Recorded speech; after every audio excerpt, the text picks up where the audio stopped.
A pipe problem turned into a giant ordeal for a High Point family. They realized a city storm drain sat under the pipe. The city wouldn't do anything since it was on private property, and any solution would cost tens of thousands of dollars. 2 Wants to Know's Kevin Kennedy stepped in and tried to find an easier answer. About 8 years ago, Tracy Payne and her husband bought this High Point home. I actually love the house. My house, I think, is actually very cute, and there's a lot of things to like about it. The single-story house has a nice front yard, but one day last fall, My husband got home one day, and he said he walked out to the front of the house, and it was like a swampy the area. water coming from a busted galvanized pipe. When we finally got all the dirt away from it, it was spewing out the sides. A plumber called the fix seemingly simple. Well, it wasn't. He said, I can't do it. And we're like, why?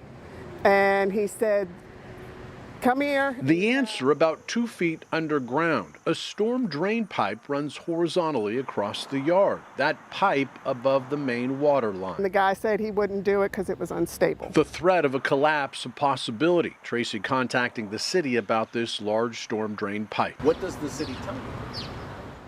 It's more than 10 feet in from the road, it's your problem. The storm pipe zigzags from city to private property and back, so anything to do with the pipe on Tracy's property is her responsibility. They're saying it's not their problem, but we're not allowed to do anything to it because it's part of the water system. All this back and forth with city officials and inspector taking weeks, almost a month now, with no water for Tracy. You couldn't wash dishes, you couldn't cook. I mean, it was expensive. I couldn't do my laundry, I couldn't. Tracy calling us, we call the city. Turns out this is more common than you might think. The city sending us this email and a map showing the right-of-way in blue and the storm pipe in purple. At that point, my husband's like, I'm done.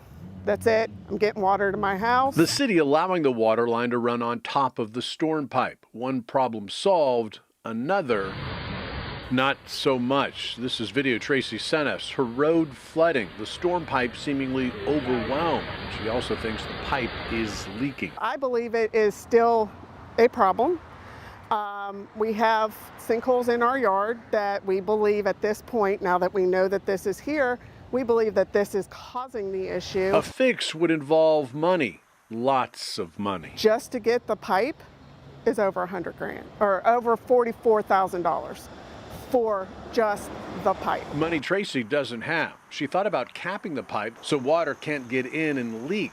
The city saying if you do that, you could be liable if a neighbor's home is damaged by water. So for now, Tracy has water to her house, and that storm pipe remains as is, safely tucked under her property.